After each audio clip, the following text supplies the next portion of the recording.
Hi and welcome. I'm Dr. Bryn and I'm sharing self-care tips so that you can optimize your health and be empowered.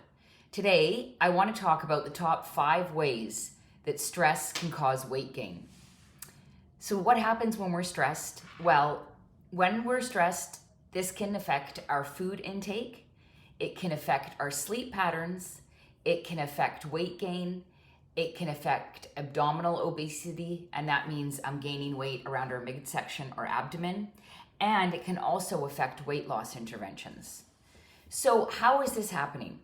Well, when we are under stress, we release a hormone called cortisol, and cortisol is one of our fight or flight hormones.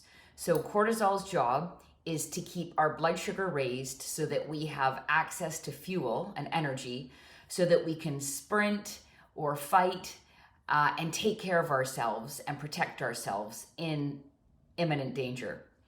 So what happens in our body is our blood sugar is a little bit raised and our insulin sensitivity goes down. What this means is we might feel more hungry and want more food. And again, that would be a survival response to give us energy. But we also might feel a dampening of hormones that make us feel full. And our insulin might rise. And this is what happens in pre-diabetic conditions. And it also is what happens with weight gain, especially that central abdominal weight gain. So now we know that stress can raise cortisol. And the next important thing to know is what is stressful for you. We're all different, and knowing what is stressful for us is the best place to begin when I work with my patients to understand, okay, well, let's uncover what are sources of stress, because if we can remove those, or if we can have coping skills, then this side effect of this dysregulation of our blood glucose and our hunger and fullness hormones, and then our weight gain and our sleep patterns, these are downstream effects that can all be mitigated when we start upstream and consider, well, what is stressful for me? So I want to talk about identifying sources of stress for you, because once you can do that, you can really impact the course of your day or week or month if you're going through a stressful time, or if it's the holiday season. So for an example, myself, overscheduling, being booked back to back, being engaged with people all the time, and not having quiet time is stressful for me. I'm partial introvert, extrovert. What ratio are you? How much time do you need on your own to rejuvenate and recharge versus time with people?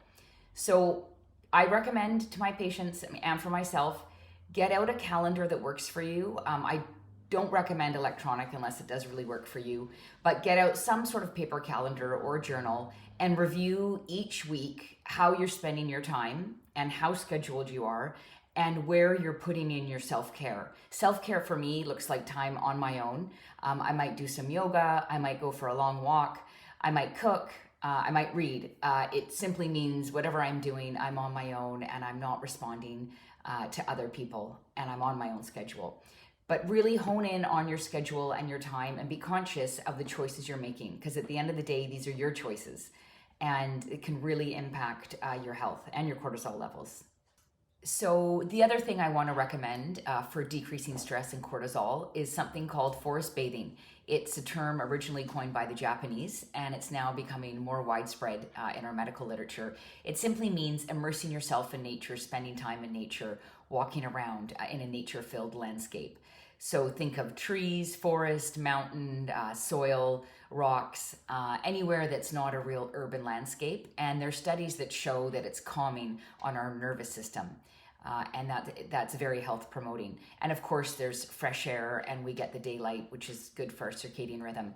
But getting outside, regardless of the time of day, and being somewhere close or immersed in nature, even if it's only 10, 15, 20 minutes, that does have really health promoting qualities, and longer if you can.